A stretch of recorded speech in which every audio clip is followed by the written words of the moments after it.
Funding for this program is provided by. Additional funding provided by.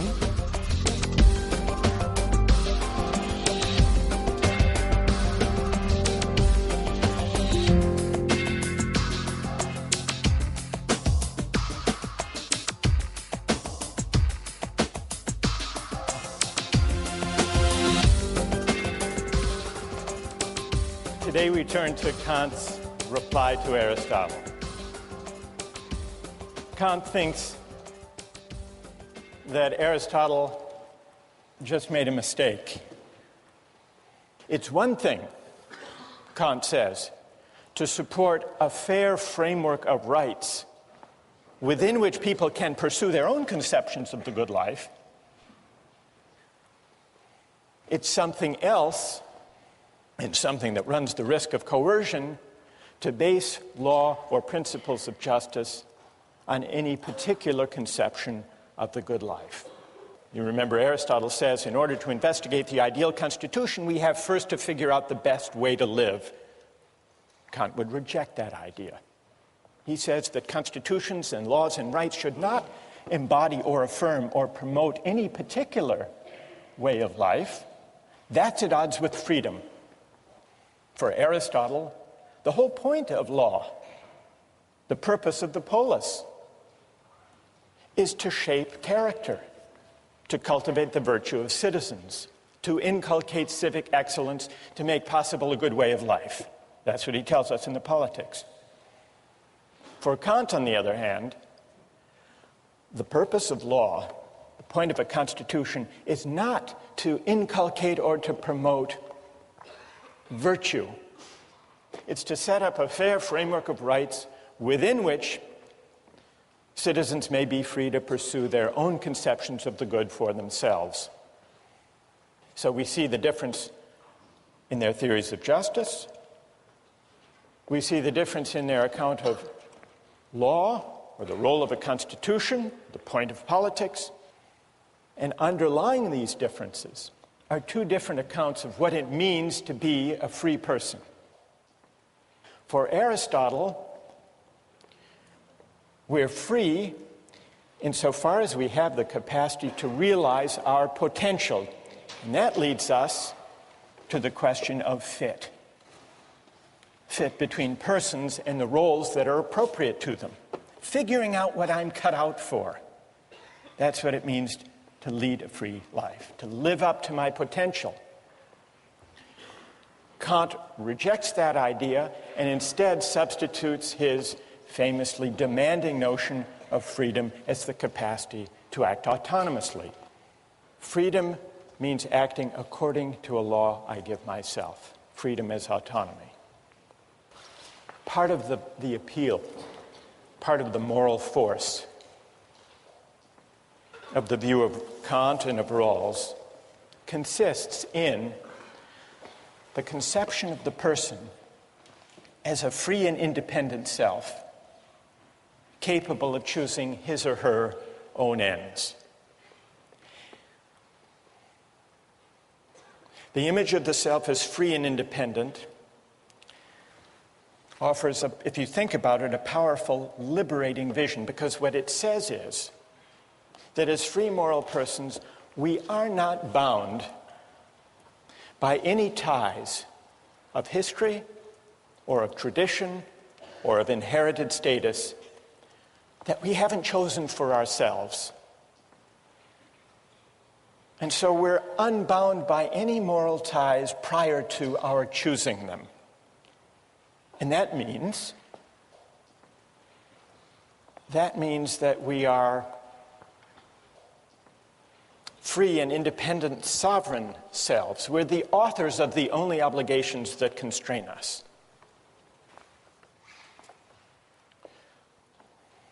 The communitarian critics of Kantian and Rawlsian liberalism acknowledge that there is something powerful and inspiring in that account of freedom, the free, independent choosing self. But they argue it misses something. It misses a whole dimension of moral life and even political life. It can't make sense of our moral experience because it can't account for certain moral and political obligations that we commonly recognize and even prize. And these include obligations of membership, loyalty, solidarity, and other moral ties that may claim us for reasons that we can't trace to an act of consent. Alistair MacIntyre gives an account, what he calls a narrative conception of the self. It's a different account of the self. Human beings are essentially storytelling creatures, MacIntyre argues. That means I can only answer the question, what am I to do, if I can answer the prior question, of what story or stories do I find myself a part? That's what he means by the narrative conception of the self. What does this have to do with the idea of community and belonging? MacIntyre says this: once you accept this narrative aspect of moral reflection, you will notice that we can never seek for the good or exercise the virtues only as individuals. We all approach our circumstance as bearers of particular social identities. I am someone's son or daughter, a citizen of this or that city. I belong to this clan, that tribe, this nation. Hence, MacIntyre argues, what is good for me has to be the good for someone who inhabits these roles. I inherit from the past of my family, my city, my tribe, my nation, a variety of debts, inheritances, expectations, and obligations. These constitute the given of my life, my moral starting point. This is, in part, what gives my life its moral particularity. That's the narrative conception of the self. And it's a conception that sees the self as claimed or encumbered, at least to some extent, by the history, the tradition, the communities of which it's a part. We can't make sense of our lives, not only as a psychological matter, but also as a moral matter, in thinking what we ought to do without attending to these features about us. Now, MacIntyre recognizes that this narrative account, this picture of the encumbered self, puts his account at odds with contemporary liberalism and individualism. From the standpoint of individualism, I am what I myself choose to be. I may biologically be my father's son, but I can't be held responsible for what he did unless I choose to assume such responsibility. I can't be held responsible for what my country does or has done unless I choose to assume such responsibility. But MacIntyre says this reflects a certain kind of moral shallowness, even blindness. It's a blindness at odds with the full measure of responsibility, which sometimes, he says, involves collective responsibility, or responsibilities that may flow from historic memories. And he gives some examples. Such individualism is expressed by those contemporary Americans who deny any responsibility for the effects of slavery upon black Americans, saying, I never owned any slaves. Or the young German who believes that having been born after 1945 means that what Nazis did to Jews has no moral relevance to his relationship to his Jewish contemporaries.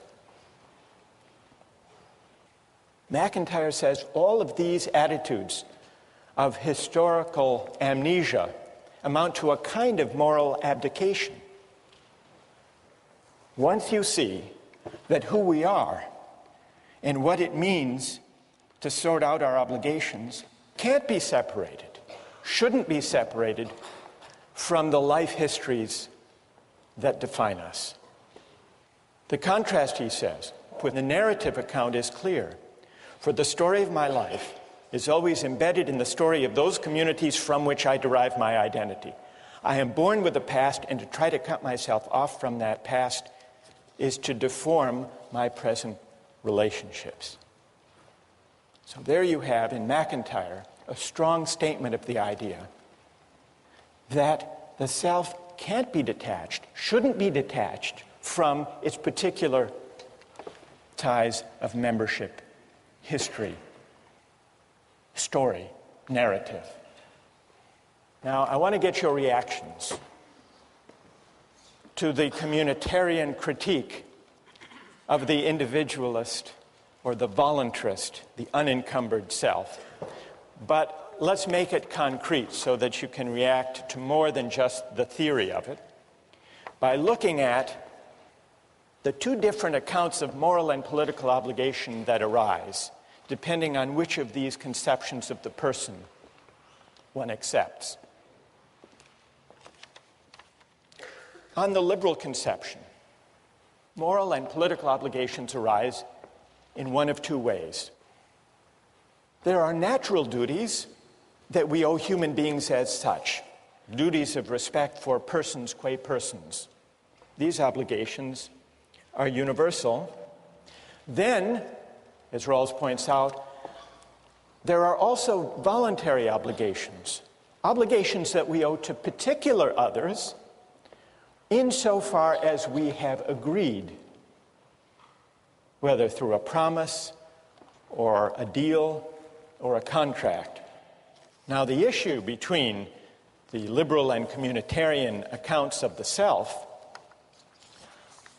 is there another category of obligation or not? The communitarian says there is. There is a third category that might be called obligations of solidarity or loyalty or membership. The communitarian argues that construing all obligations as either natural duties or voluntary obligations fails to capture obligations of membership or solidarity. Loyalties whose moral force consists partly in the fact that living by them is inseparable from understanding ourselves as the particular persons we are. What would be some examples? And then I want to see how you would react to them. Examples of obligations of membership that are particular but don't necessarily flow from consent, but rather from membership, narrative, community, one's situation. The most common examples are ones to do with the family, the relation between parents and children, for example. Suppose there were two children drowning. You could save only one of them. One was your child, the other was a stranger's child. Would you have an obligation to flip a coin? Or would there be something morally obtuse if you didn't rush to save your child? Now you may say, well, parents have agreed to have their children. So take the other case, the case of children's obligation for their parents. Now we don't choose our parents. We don't even choose to have parents. There is that asymmetry. And yet, consider two aging parents, one of them yours, the other a stranger's. Doesn't it make moral sense to think that you have a greater obligation to look after your aged parent than to flip a coin or to help the strangers? Now, is this traceable to consent? Not likely. Or take a couple of political examples. During World War II, French resistance pilots flew bombing raids over occupied France. One day, one of the pilots received his targets and noticed that the village he was being asked to bomb was his home village. He refused, not disputing that it was as necessary as the target he bombed yesterday. He refused on the ground that he couldn't bring himself. It would be a special moral crime for him to bomb his people even in a cause that he supported, the cause of liberating France. Now, do we admire that? If we do, the communitarian argues, it's because we do recognize obligations of solidarity. Take another example. Some years ago, there was a famine in Ethiopia. Hundreds of thousands of people were starving. The Israeli government organized an airlift to rescue Ethiopian Jews. They didn't have the capacity to rescue everyone in Ethiopia. They rescued several hundred Ethiopian Jews. Now, what's your moral assessment? Is that a kind of morally troubling partiality, a kind of prejudice? Or, as the Israeli government thought, is there a special obligation of solidarity that this airlift properly responded to? Well, that takes us to the broader question of patriotism. What, morally speaking, is to be said for patriotism? There are two towns named Franklin. One is Franklin, Texas, and the other is just across the Rio Grande River, Franklin, Mexico. What is the moral significance of national boundaries? Why is it, or is it the case, that we as Americans have a greater responsibility for the health and the education and the welfare and public provision for people who live in Franklin, Texas, than equally needy people just across the river living in Franklin, Mexico? According to the communitarian account, membership does matter. And the reason patriotism is at least potentially a virtue is that it is an expression of the obligations of citizenship. How many are sympathetic to the idea that there is this third category of obligation, the obligations of solidarity or membership? How many are sympathetic to that idea? And how many are critical of that idea? How many think all obligations can be accounted for in the first two ways? All right, let's hear from the critics of the communitarian idea first. Yes? My biggest concern with the idea of having obligations because you're a member of something or because of solidarity is that it seems that if you accept those obligations as being sort of morally binding, then there's a greater occurrence of overlapping obligations, a greater occurrence of good versus good. And I don't know if this sort of framework allows us to choose between them. Good. And what's your name? Patrick. So you worry that if we recognize obligations of membership or solidarity, since we inhabit different communities, their claims might conflict. And what would we do if we have competing obligations? Yes? Well, one solution is that we could view ourselves as ultimately members of the human community, and that then within that we have all these smaller spheres of that, you know, I am an American or I am a student at Harvard. And so the most important community to be obligated to is the community of human beings, and then from there you can sort of evaluate which other ones are most important to you. So the most and what's your name? Nicola? So, Nicola, you say the most universal community we inhabit, the community of humankind, always takes precedence. Yes. Patrick, are you satisfied? No. Why not? It seems rather arbitrary that we should choose the universal obligation over the more specific obligation. I might also say that I should be obligated first to the most specific of my obligations. For instance, take my family as a small unit of solidarity. Perhaps I should be first obligated to that unit, and then perhaps to the unit of my town, and then my country, and then the human race. Good, thank you. I want to hear from another critic of the communitarian view, we have the objection, well, what if goods collide? Who objects to the whole idea of it? Who sees patriotism as just a kind of prejudice that ideally we should overcome? Yes? Patriotism reflects a community membership. That's a given. I think the problem is that whereas some memberships are natural narratives, the narrative of citizenship is a constructed one, and I think a false one.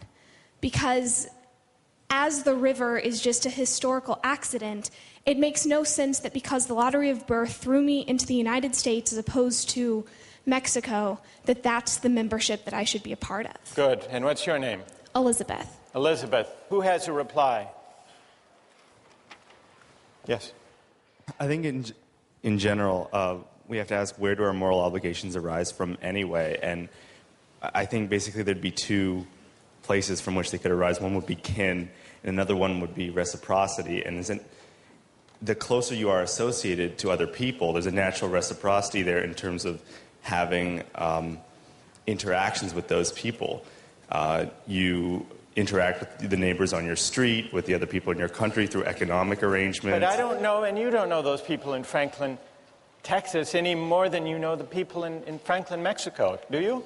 Presumably you're naturally more connected with the people in your own country in terms of interaction and trade than you are with people in other countries.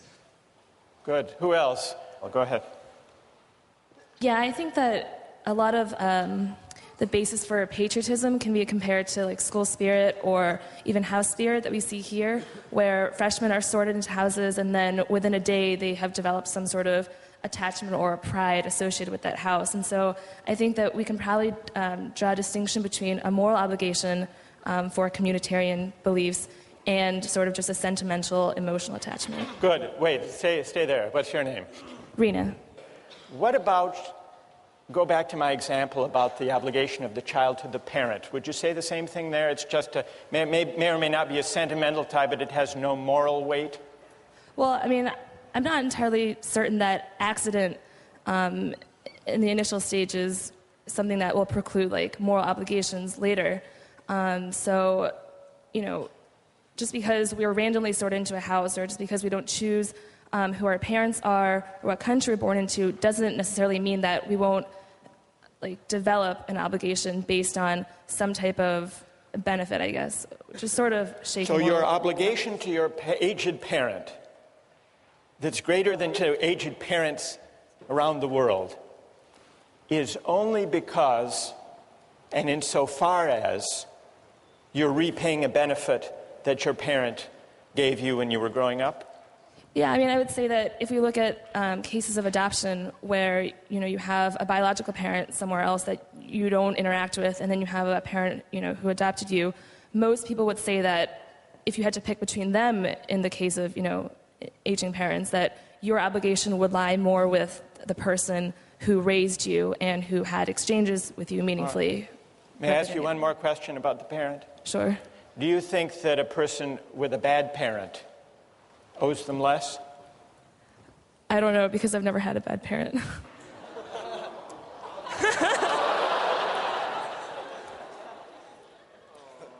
I think that's a good place to end. Thank you. We'll continue with this next time.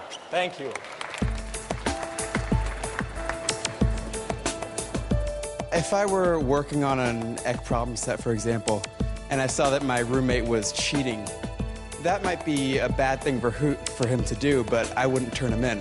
You would not turn him in? I wouldn't turn him in, and I think that, I would argue that's the right thing to do because of my obligation to him, you know. You don't have a duty to tell the truth? To report someone who cheated? Today, I'd like to consider the strongest objections to the idea that there are obligations of solidarity or membership. Then I want to see if those objections can be met successfully. One objection emerged in the discussion last time. Patrick said, well, if obligations flow from community membership and identity, we inhabit multiple communities, doesn't that mean that our obligations will sometimes conflict? So that's one possible objection. And then Rena said, these examples meant to bring out the moral force of solidarity and membership. Examples about parents and children, about the French resistance fighter asked to bomb his own village and drawing back, about the airlift by Israel of Ethiopian Jews. These examples, they may be intuitively evocative, Rena said, but really they're pointing to matters of emotion, matters of sentiment, not true moral obligations.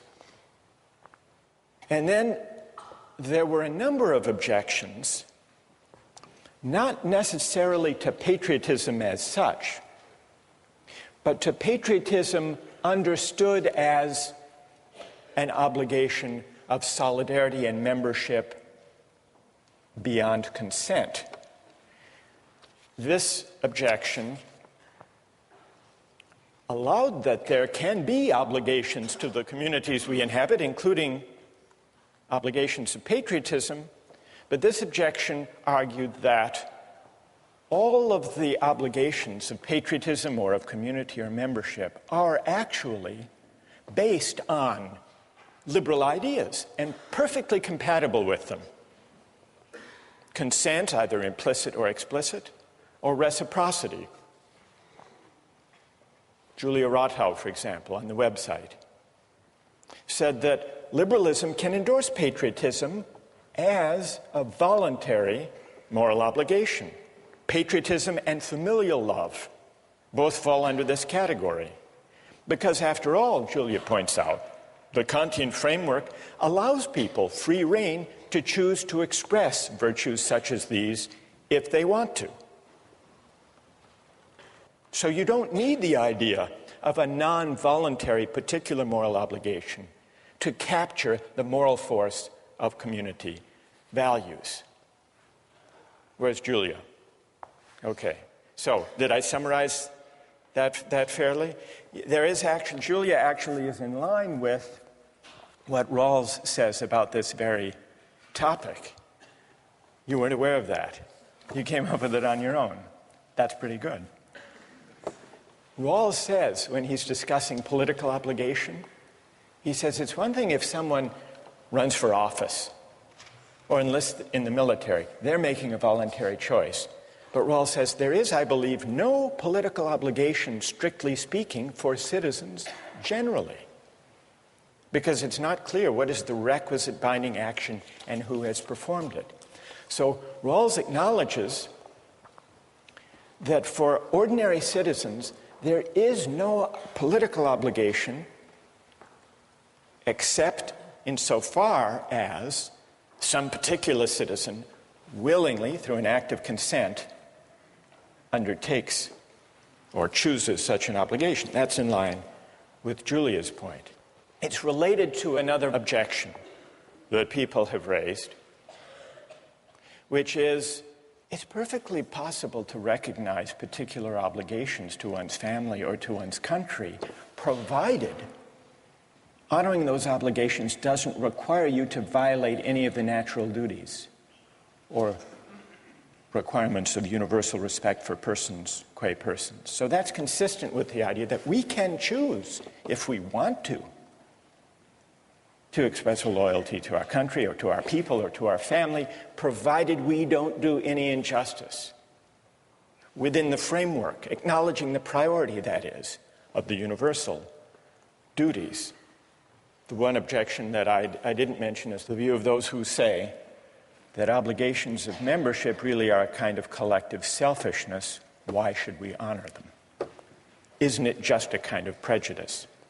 So what I'd like to do, perhaps if those of you who have agreed, who wrote and who have agreed to press these objections, perhaps if you could gather down all together, we'll form a team as we did once before, and we'll see if you can respond to those who want to defend patriotism conceived as a communal obligation. Now, there were a number of people who argued in defense of patriotism as the communitarian view conceives it. So let me go down now and join the critics of communitarianism, if there's a microphone that we could use somewhere. Okay, thanks, Kate. Who, as the critics of patriotism, communal patriotism, gather their forces here? Patrick, if you want to, you can join as well, or Rena. Others who have spoken or addressed this question are free to join in. But I would like to hear now from those of you who defend patriotism and defend it as a moral obligation that can't be translated back into purely consent-based terms, can't be translated into liberal terms. Where's A.J. Kumar? A.J., everybody seems to know you. All right, let's hear from A.J. You said, in the same way I feel I owe more to my family than to the general community, I owe more to my country than to humanity in general. Because my country holds a great stake in my identity, it is not prejudice for me to love my country, unless it is prejudice for me to love my parents more than somebody else's. So, A.J., what would you say to this group? Stand up. I think that there's some fundamental moral obligation that comes from a communitarian responsibility to people and groups that form your identity. I mean, even, like, I'll give the example that, there are a lot of things about our government right now that I'm not in favor of, but part of my identity is that America values a free society where we can object to certain things, and I think that's an expression of patriotism as well. And I go back to the parent example, or even at Harvard, I think, I owe more to my roommates because they make up my identity than I do to the Harvard community as a whole. And I think that applies to our country because there are certain things that growing up here, yes, we can't choose it, we can't choose our parents, things like that, but it makes up part of our identity. Okay, who would like to take that on? Ike? Yeah, about the obligation to others simply by virtue of being in being influenced by them. I'm a German citizen, and if I had been born 80 years earlier, then I would have been a citizen of Nazi Germany. And for some reason, I just don't think that I would have to feel obligated towards Germany because I had benefited from actions of Nazis. I mean, I guess my response to that would be you have hundreds of thousands of protesters in the United States right now who hold up signs that say peace is patriotic. And I'm sure there are people in this room who don't agree with that. I personally do. And I would say that they're strongly objecting to basically everything the Bush administration is doing right now, but they still consider themselves loving their country because they're furthering the cause of what they see as best for the country. And I tend to agree with that as a patriotic movement. Well, but how's that then? How do you still favor your country? How's that still patriotic? I mean, isn't that more a sentimental attachment? Where's the obligation there? Yeah, not to bring this back to John Locke, but I'd like to bring this back to John Locke. So, I mean, in his conception of when people join society, there's still some outlet. Like if you're not satisfied with your society, you do have a means of exit. Even though we had a lot of concerns about how you're born in and it's not very feasible, he still provides that option. If we want to say that your obligation to society is a moral one, that means that prior to knowing exactly what that society is going to be like or what your position is going to be in that society, that means that you have a binding obligation to like a completely unknown body that could be, completely foreign to all of your personal beliefs or, what you would hold to be Do you correct. think that kind of communal obligation or patriotism means writing the community a blank moral check? Basically, yeah. Like, I think that we can, I think it's reasonable to say that as you grow and as you develop within that community, that you acquire some type of obligation based on reciprocity. But to say that you have a moral obligation, I think, requires a stronger justification. Good. Who else? Anyone else like to address that?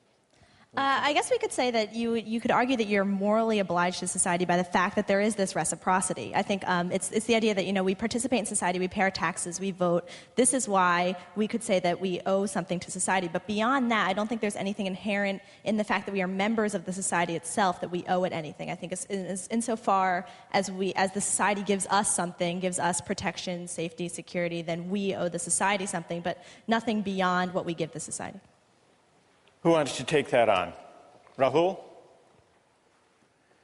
I don't think we give the community a blank moral check in that sense. I think we only give it a blank moral check when we abdicate our sense of civic responsibility and when we say that the debate doesn't matter because patriotism is a vice.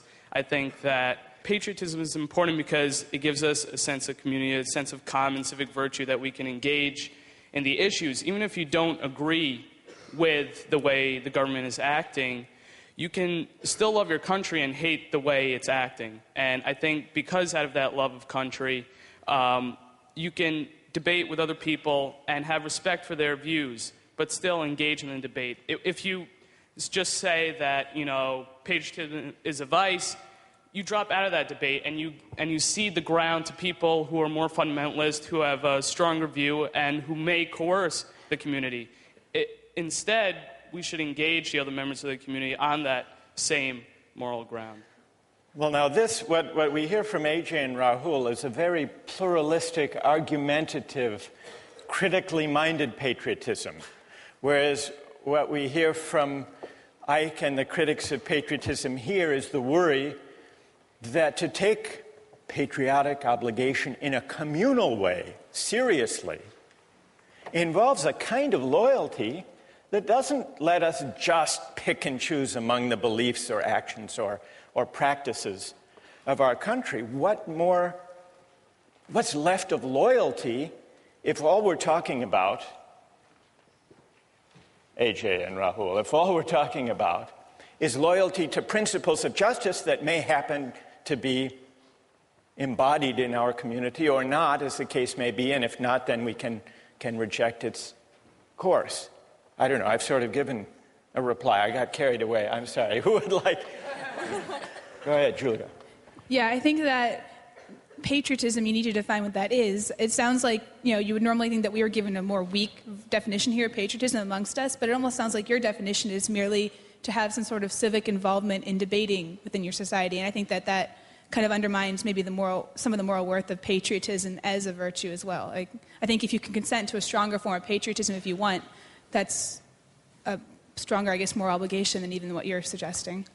What we really need to sharpen the issue is an example from the defenders of communitarianism of a case where loyalty can actually compete with and possibly outweigh universal principles of justice.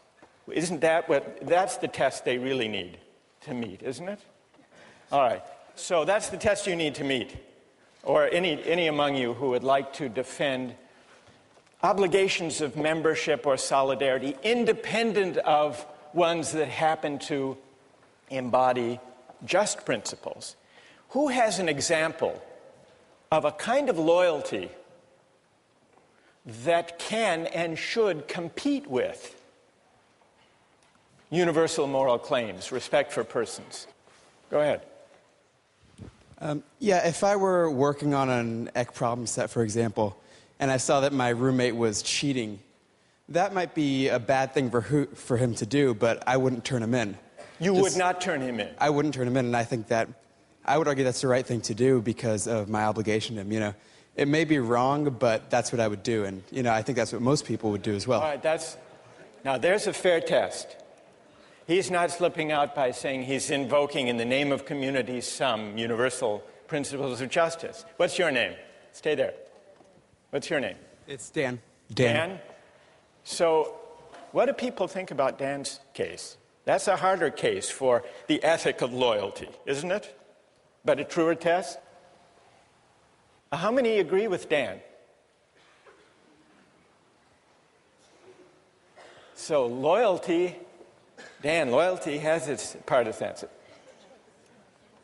How many disagree with Dan?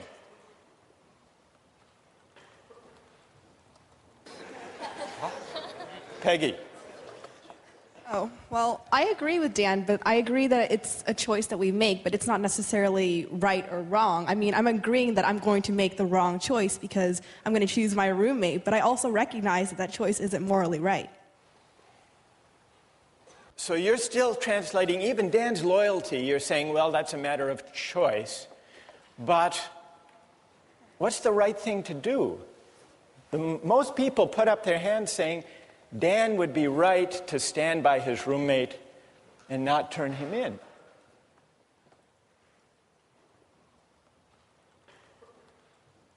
Yes, go ahead. Also, I think as a roommate, you have insider information, and that might not be something you want to use. That might be something unfair to hold against. You know, you're spending that much time with a roommate. Obviously, you're going to learn things about him, and I don't think it's fair to reveal that to a greater community. But it's loyalty, Wojtek. You agree with Dan that yes, loyalty is the ethic at stake here. Absolutely. You don't have a duty to tell the truth, to report someone who cheated? Not if you've been advantaged into getting that kind of information. Before our critics of patriotism leave, I want to give you another version, a more public example of what I guess we should call it Dan's dilemma. Dan's dilemma of loyalty. And I want to get the reaction of people to this. This came up a few years ago in Massachusetts. Does anyone know who this man is? Billy Bulger, that's right. Who is Billy Bulger? He was president of the Massachusetts State Senate for many years, one of the most powerful politicians in Massachusetts. And then he became president of the University of Massachusetts. Now, Billy Bulger, did you hear the story about him that bears on Dan's dilemma? Billy Bulger has a brother named Whitey Bulger. And this is Whitey Bulger. His brother Whitey is on the FBI's most wanted list, alleged to be a notorious gang leader in Boston, responsible for many murders, and now a fugitive from justice. But when the U.S. attorney, they called Billy Bulger, then the president of the University of Massachusetts, before the grand jury, and wanted information on the whereabouts of his brother, this fugitive. And he refused to give it. The U.S. attorney said, just to be clear, Mr. Bulger, you feel more loyalty to your brother than to the people of the Commonwealth of Massachusetts? And here's what Billy Bulger said. I never thought of it that way, but I do have a loyalty to my brother. I care about him. I hope that I'm never helpful to anyone against him. I don't have an obligation to help anyone catch my brother. Dan, you would agree? How many would agree with the position of Billy Bulger? Let me give one other example, and then we'll let the critics reply, the critics of loyalty, as we'll describe it. Here's an even more fateful example from a figure in American history, Robert E. Lee. Now, Robert E. Lee, on the eve of the Civil War, was an officer of the Union Army. He opposed secession, in fact, regarded it as treason. When war loomed, Lincoln offered Lee to be the commanding general of the Union Army. And Lee refused.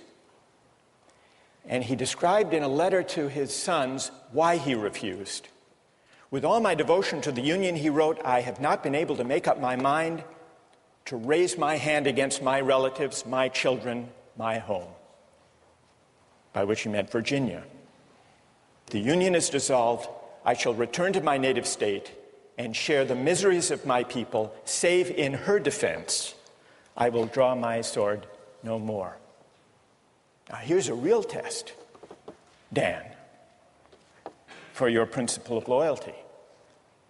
Because here, is the cause of the war against, not only to save the Union, but against slavery. And Lee is going to fight for Virginia, even though he doesn't share the desire of the southern states to secede. Now, the communitarian would say there is something admirable in that. Whether or not the decision was ultimately right, there's something admirable. And the communitarian would say, we can't even make sense. Rena, we can't make sense of Lee's dilemma as a moral dilemma unless we acknowledge that the claim of loyalty arising from his sense of narrative of who he is a moral, not just sentimental, emotional tug. All right, who would like to respond to Dan's loyalty, to Billy Bulger's loyalty, or to Robert E. Lee's loyalty to Virginia? What do you say, Julia?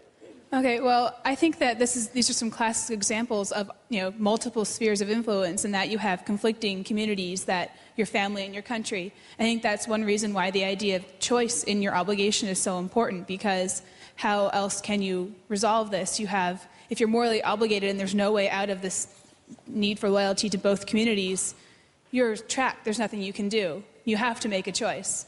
And I think that being able to choose based on other characteristics than merely, the arbitrary fact that you're a member of this community is important. Otherwise, it's left to, randomness. Well, Julia, the issue isn't whether Dan makes a choice, or Billy Bulger or Robert E. Lee. Of course they make a choice. The question is, on what grounds, on what principle should they choose? The communitarian doesn't deny that there's a choice to be made. The question is, which choice, on what grounds, and should loyalty as such weigh? Andre, now you want to. All right, go ahead. What do you say? Well, one of the things we've noticed in the three examples is that the people have all chosen the most immediate community of which they're a part, the more local one. And I think there's something to be said for that. It's not just random. There doesn't seem to be a conflict because they know which one is more important. And it's their family over the Ec 10 class, their state over their country, and their family over the Commonwealth of Massachusetts. So I think that's the answer to which is more important. You think that the local, the more particular is always the weightier morally, Andre? Well, there seems to be a trend in the three cases. I would agree with that, I think. And I think most of us would agree that your family takes precedence over the United States, perhaps. Which is why you go with Dan. Dan, yes. Loyalty to the roommate over Act 10 and the truth. Yeah, exactly. I would, because, truth-telling, not the truth of Act 10. Yes. All right, so we understand. Yes. But on the same example, in terms of family, you had cases in the Civil War where brother was pitted against brother on both sides of the war, where they chose country instead of family. So I think the exact same war shows that different people have different means of making these choices, and that there is no one set of values or one set of morality that communitarians can stick to. And personally, I think that's the biggest problem with communitarians, that we don't have one set of standard moral obligations. And tell me your name. Samantha. So, Samantha, you agree with Patrick's point the other day, that there may be, if we allow obligations to be defined by community identification or membership, they may conflict, they may overlap, they may compete, and there is no clear principle. Andre says there's a clear principle, the most particular. The other day, Nicola, who is sitting over here, where's Nicola, said the most universal. You're saying, Samantha, the scale of the community as such can't be the decisive moral factor. So there has to be some other moral judgment. All right, let's let our critics of communal patriotism, let's express our appreciation and thank them for their having stood up and responded to these arguments, defined the issue. Let's turn to the implications for justice of the positions that we've heard discussed here. One of the worries underlying these multiple objections to the idea of loyalty or membership as having independent moral weight is that it seems to argue that there is no way of finding principles of justice that are detached from conceptions of the good life as they may be lived in any particular community. Suppose the communitarian argument is right. Suppose the priority of the right over the good can't be sustained. Suppose instead that justice and rights unavoidably are bound up with conceptions of the good. Does that mean that justice is simply a creature of convention, of the values that happen to prevail in any given community at any given time? One of the writings we have among the communitarian critics is by Michael Walzer. He draws the implications of justice this way. Justice is relative to social meanings. A given society is just if its substantive life is lived in a certain way, in a way that is faithful to the shared understandings of the members. So, Walzer's account seems to bear out the worry that if we can't find independent principles of justice, independent, that is, from conceptions of the good that prevail in any given community, that we're simply left with justice being a matter of fidelity or faithfulness to the shared understandings or values or conventions that prevail in any given society at any given time. But is that an adequate way of thinking about justice?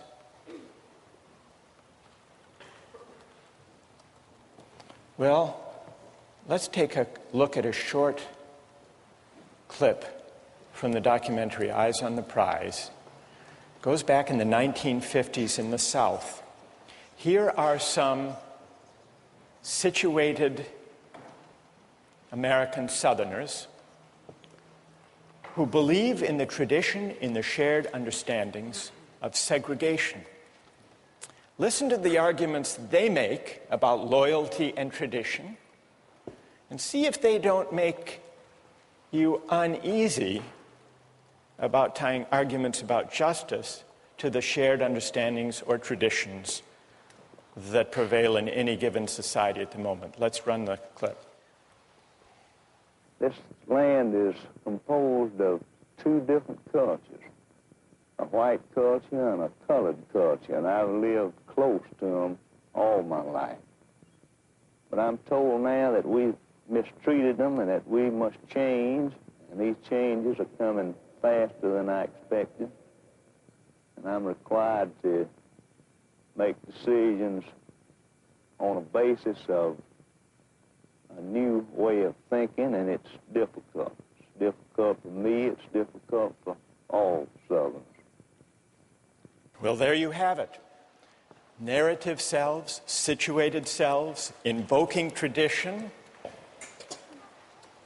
Doesn't that show us that justice can't be tied to the shared understandings of goods that prevail in any given community at any given time? Or is there a way of rescuing that claim from this example? Think about that question, and we'll return to it next time.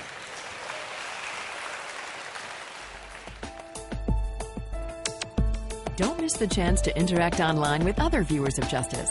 Join the conversation, take a pop quiz, watch lectures you've missed, and learn a lot more. Visit justiceharvard.org. It's the right thing to do.